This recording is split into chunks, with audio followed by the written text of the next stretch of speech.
Good morning everyone, myself Anu Sharma और आज हम स्टार्ट करने जा रहे हैं यूनिट नंबर फर्स्ट केमिस्ट्री का, जिसका नाम है सॉलिड स्टेट।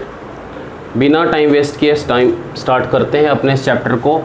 आज मैं आपको इस चैप्टर के स्टार्टिंग के 3 टॉपिक्स कराऊंगा, जिसमें आप डेफिनेशन कवर करेंगे, सॉलिड जो होते हैं सॉलिड स्टेट उनकी प्रॉपर्टीज़ क्या होती हैं और टाइप्स ऑफ सॉलिड स्टेट्स की जो टाइप्स हैं उसको कवर करेंगे।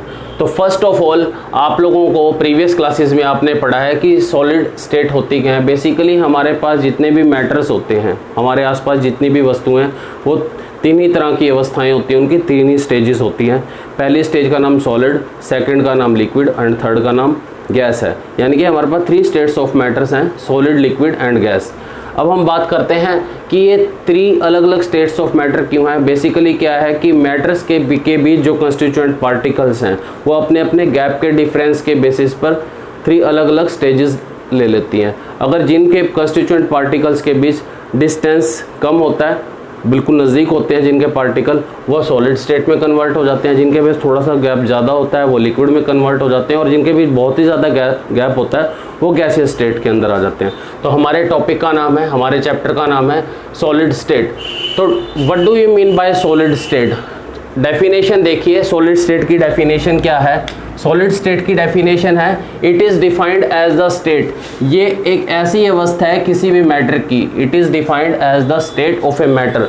ये किसी भी वस्तु की ऐसी अवस्था है which having specific shape and volume. ये किसी भी वस्तु की वो स्टेट है जिसकी वजह से वो वस्तु या वो मैटर का स्पेसिफिक शेप होती है और स्पेसिफिक वॉल्यूम होता है। For example iron, urea, toluene. देखिए, आपको मैं एक आयरन का पीस दे दूं, लोहे का एक टुकड़ा दे दूं, उसे आप आज देख लीजिए, आज से 10 साल के बाद देख लीजिए, उसकी शेप फिक्स रहेगी। ऐसे ही आप आयरन का जो पीस है उसका जो वॉल्यूम है, जो उसका भार है, वो हमेशा फिक्स लेंगे। लगा लीजिए फॉर एग्जांपल जैसे एक मार्कर है, इस मार्कर की जो शेप है और वो वॉल्यूम फिक्स है। इसे आप दुनिया के किसी मर्जी कोने में जाके इसका शेप देख लीजिए और इसका वेट मेज़र कर लीजिए, तो दोनों सेम आएगा। तो सॉलिड होता क्या है, एक बार फिर से समझ लीजिए। Solid it is defined as the state of matter.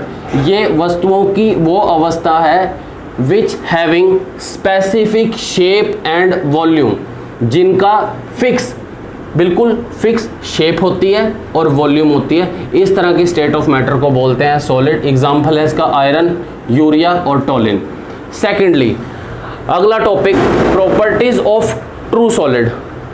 जिनको भी हम सॉलिड बोल रहे हैं, जिनको भी हमने इस डेफिनेशन के अंदर कवर किया है, आपको पता है चाहे वो सॉलिड हो, चाहे लिक्विड हो, चाहे गैस हो, तीनों किसी ना किसी कंस्टिट्यूएंट पार्टिकल से मिलके बने होते हैं।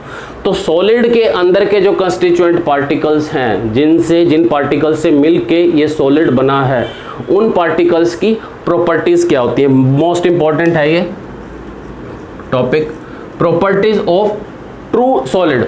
आप जिन्हें ट्रू सॉलिड्स बोलते हैं उनकी प्रॉपर्टीज क्या होती है। उनकी प्रॉपर्टीज क्या होती है कि the particles having fixed position. Solid के अंदर के जो पार्टिकल्स होते हैं उनकी पोजीशन फिक्स होती है, वो अपनी पोजीशन को चेंज नहीं करते। अगर उनके ऊपर कोई एक्सटर्नल एजेंसी या एनर्जी लगाते हैं तो ही वो अपनी पोजीशन को चेंज करते हैं, अदरवाइज वो अपनी पोजीशन चेंज नहीं करते। Second point, they having strong force of attraction. Solid के अंदर जो पार्टिकल प्रेजेंट रहते हैं, देखिए कुछ इस तरह के सॉलिड के अंदर जो पार्टिकल प्रेजेंट रहते हैं उनके बीच की जो बॉन्डिंग होती है वो बहुत ज़्यादा स्ट्रॉन्ग होती है, और इसी स्ट्रॉन्ग बॉन्डिंग की वजह से वो अपनी पोजीशन चेंज नहीं करते। तो second point, they having strong force of attraction. Third point, they having high melting point. Second, they having high melting point. अभी जैसे हमने फर्स्ट पॉइंट क्या किया कि जितने भी पार्टिकल सॉलिड के अंदर होते हैं उनकी पोजीशन फिक्स होती है। सेकेंडली, उनके बीच फोर्स ऑफ अट्रैक्शन हाई होता है। जब सॉलिड के पार्टिकल्स के बीच फोर्स ऑफ अट्रैक्शन हाई होगा तो उस फोर्स ऑफ अट्रैक्शन को तोड़ने के लिए एनर्जी भी ज़्यादा यूटिलाइज होगी, यानी कि बाहर से जो एनर्जी देनी पड़ेगी उनको अलग करने के लिए, ब्रेक डाउन करने के लिए, उनको ब्रेकेज में लाने के लिए, तो एनर्जी ज़्यादा लगेगी। तो इसीलिए हम कह सकते हैं कि उनका मेल्टिंग पॉइंट, यानी कि उनको तोड़ने के लिए जिस टेम्परेचर की ज़रूरत है वो भी ज़्यादा होगा। थर्ड पॉइंट ये होगा, they having high melting point. Fourth one, they are rigid and incompressible in nature. Rigid का मतलब होता है ठोस, ठीक है। देखिए जैसे एक मार्कर है, इसे नीचे गिरेंगे तो टूटेगा नहीं, ये रिजिड है। वहीं एक ग्लास को नीचे करते हैं तो टूट जाता है, वो फ्रेजाइल इन नेचर है। दो वर्ड हैं, एक होता है रिजिड, एक होता है फ्रेजाइल।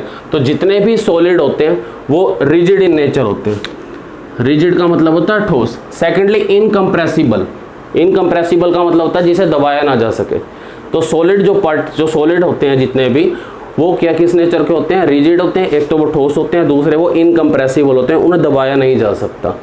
देखिए अगला, they are present in long range. They are present in long range का मतलब क्या है कि जो सॉलिड पार्टिकल्स होते हैं, जो सॉलिड है, सॉलिड के पास रेंज बहुत है, रेंज बहुत है। देखिए वो आयरन की फॉर्म में भी मिल रहा है, यूरिया की फॉर्म में भी मिल रहा है, टॉलिन की फॉर्म में भी मिल रहा है। इतनी रेंजेस हैं इसकी, सॉलिड की रेंज बहुत ज़्यादा होती है, इसीलिए इसको बोलते हैं they are present in long range. For example long range को कुछ हम ऐसा रिप्रेजेंट करते हैं कि इसके पार्टिकल इस तरह रहते हैं, और शॉर्ट रेंज को हम किस तरह अरेंज करते हैं कि दो पार्टिकल ऐसे गैप, फिर इस तरह, फिर इस तरह, इन्हें बोलते हैं शॉर्ट रेंज, और इन्हें बोलते हैं लॉन्ग रेंज। ये वाली प्रॉपर्टी सॉलिड्स के पास है, ट्रू सॉलिड्स के पास है। इस वर्ड को, ट्रू सॉलिड को आप यहाँ कवर करेंगे। तो फर्स्ट ऑफ ऑल हमने पढ़ी डेफिनेशन, सेकंड पढ़ी ट्रू सॉलिड्स, सॉलिड्स के बीच जो पार्टिकल्स हैं उनकी प्रॉपर्टीज़ क्या होती हैं, एंड थर्ड वन, ये एग्जाम पॉइंट ऑफ व्यू से one of the most important 5 marks का, 4 मार्क्स का, 3 मार्क्स का 101% क्वेश्चन आता है। इसे बड़ा ध्यान से समझेंगे। आपके पास एग्जाम में दो तरह के वे से ये क्वेश्चन आ सकता है, define types of solids, second difference between crystalline and amorphous, and third is what is the difference between long range solid and short range of solid. तो इसको पढ़ते हैं one by one. Crystalline and amorphous, no doubt दोनों ही solid हैं। Crystalline solid क्या होते हैं और अमोर्फस सॉलिड क्या होते हैं। जैसे कि मैंने आपको पहले बताया कि चाहे कोई भी मैटर हो, मान लीजिए मैं कहता हूँ एक मैटर है, मैटर की 3 ही फॉर्म्स है, सॉलिड, लिक्विड और गैस। चाहे सॉलिड हो, लिक्विड हो, गैस हो, ये मिलके किससे बनते हैं, कंस्टिट्यूएंट पार्टिकल से। किससे मिलके बनते हैं, कंस्टिट्यूएंट पार्टिकल। यहाँ मेरा टॉपिक है सॉलिड स्टेट, तो सॉलिड भी किससे मिलके बना होगा, कंस्टिट्यूएंट पार्टिकल से। लेट अस सपोज मैं कहता हूँ मेरे पास 2 सॉलिड हैं, एक सॉलिड ए है और एक सॉलिड बी है, ठीक है।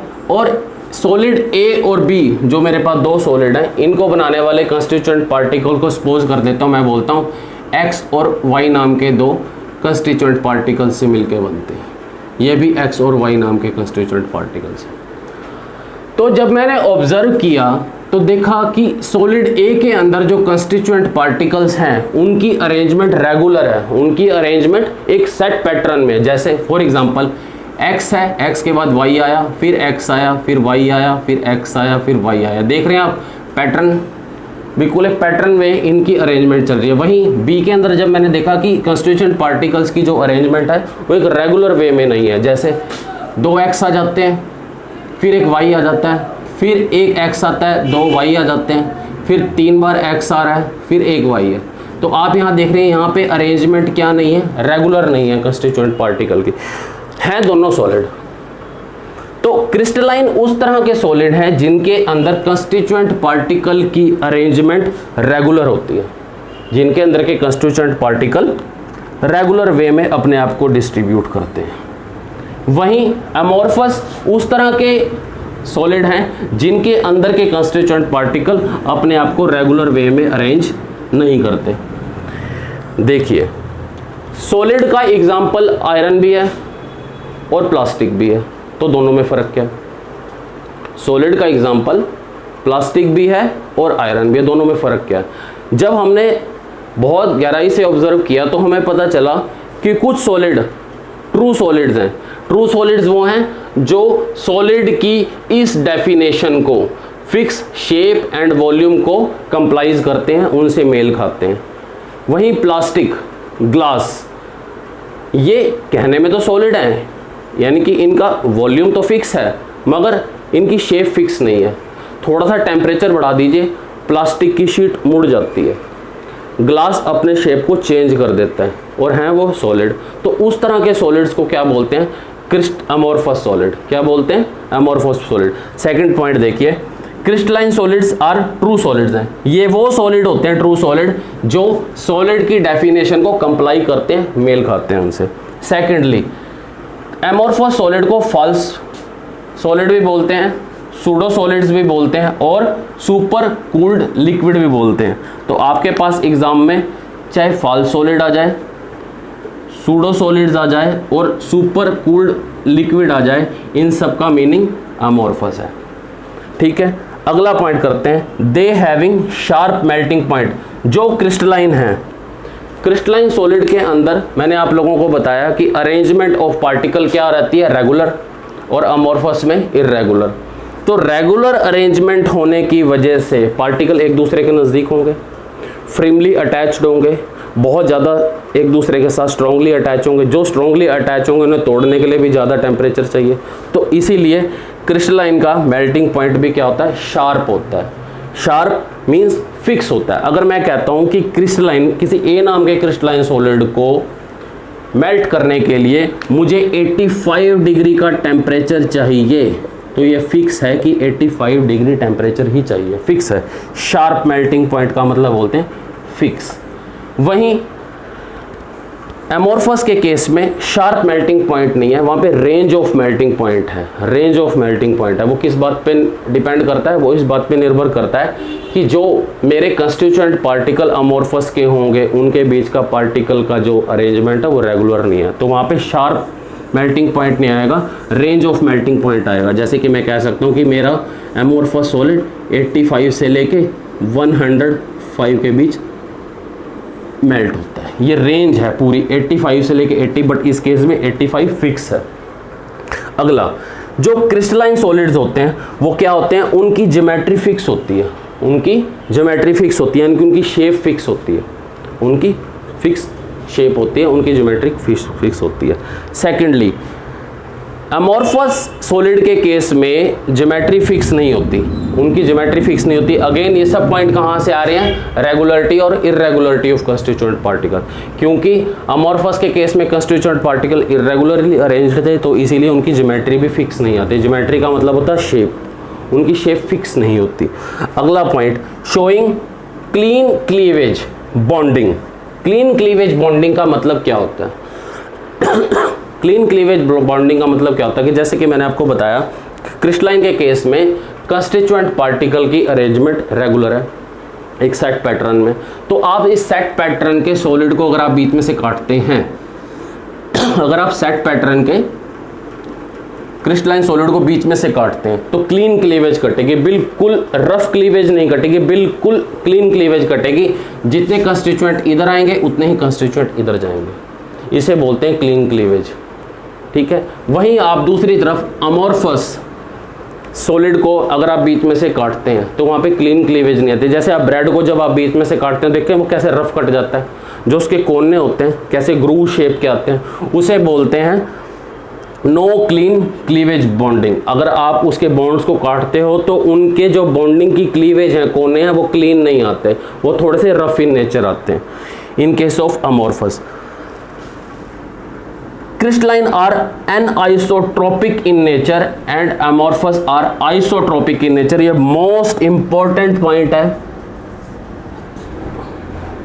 इसके ऊपर अलग से क्वेश्चन आता है कि what is isotropic and what is anisotropic properties.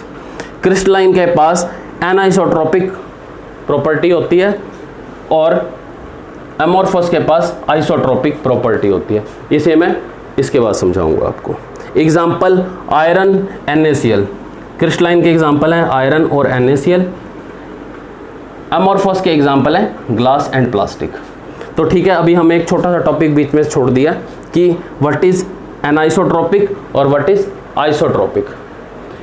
देखिए आज हमने क्या किया, सॉलिड की डेफिनेशन की, ट्रू सॉलिड्स के करैक्टर्स पढ़े कि इनके प्रॉपर्टीज क्या होती हैं, और one of the most important topic types of solid. Crystalline and amorphous. There are two types of solid, crystalline and amorphous. चाहे आप इसे यूं भी कह सकते हैं differences between crystalline and amorphous. And third one is what is the difference between long range and short range of solid. Okay, आपका topic anisotropic और आइसोट्रोपिक मैं नेक्स्ट टॉपिक में कवर करूंगा क्वेश्चन आंसर की फॉर्म में। अभी आप इतना समझ लीजिए कि एनाइसोट्रोपिक और आइसोट्रोपिक क्या होते हैं। एक मिनट मैं हट जाता हूँ। आप लोगों को अगर इस बोर्ड का स्क्रीनशॉट लेना तो आप ले सकते हैं और इसी के बेस इसी प्रॉपर वे में अपने नोट्स बनाना स्टार्ट कीजिए, ठीक है। मैं आप लोगों को एनाइसोट्रोपिक और आइसोट्रोपिक समझा देता हूँ ताकि आपको इजी रहे।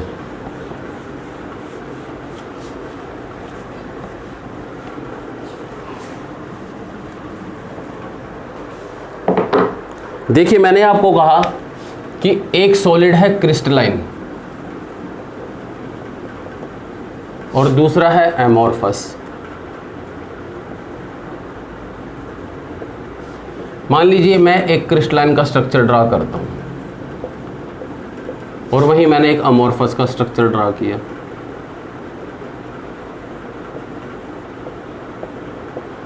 तो क्रिस्टलाइन और अमोर्फस दोनों की कुछ सॉलिड प्रॉपर्टीज होती हैं, सॉरी कुछ फिजिकल प्रॉपर्टीज होती हैं, फिजिकल प्रॉपर्टीज होती हैं लाइक इलेक्ट्रिकल कांस्टेंट,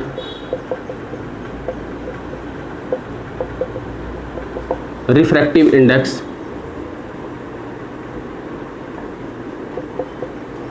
एक्सेट्रा। तो क्रिस्टलाइन के केस में मैंने आपको क्या बताया, क्रिस्टलाइन क्या होते हैं, एन आइसोट्रोपिक, एन आइसोट्रोपिक, और ये होते हैं आइसोट्रोपिक, आइसोट्रोपिक।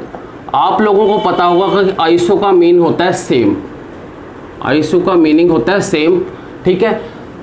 क्रिस्टलाइन जो कि एनाइसोट्रोपिक है, जब उसको एग्जामिन किया गया तो पता चला कि क्रिस्टलाइन के केस में कुछ फिजिकल प्रॉपर्टीज ऐसी हैं जैसे इलेक्ट्रिकल कांस्टेंट, रिफ्रैक्टिव इंडेक्स, उनको अलग अलग पॉइंट पे चेक करके देखा गया तो अलग अलग पॉइंट पे इनकी वैल्यू क्या आई, डिफरेंट आई। किसके केस में, क्रिस्टलाइन के केस में। वहीं अमोर्फस के केस में ये physical properties like electrical constant, refractive index अलग अलग पॉइंट पे चेक करके देखा इनको तो अलग अलग पॉइंट पे इनकी वैल्यू भी क्या आई, same. So that's why they are isotropic in nature and they are anisotropic in nature. Hope so आप लोगों को जो बताया समझ आया होगा। प्रॉपरली इसके नोट्स बनाते रहें और मेरे पर्सनल नंबर पर से शेयर करते रहें। Thank you. और कोई भी डाउट हो आप कमेंट सेक्शन में लिख सकते हैं। Thank you.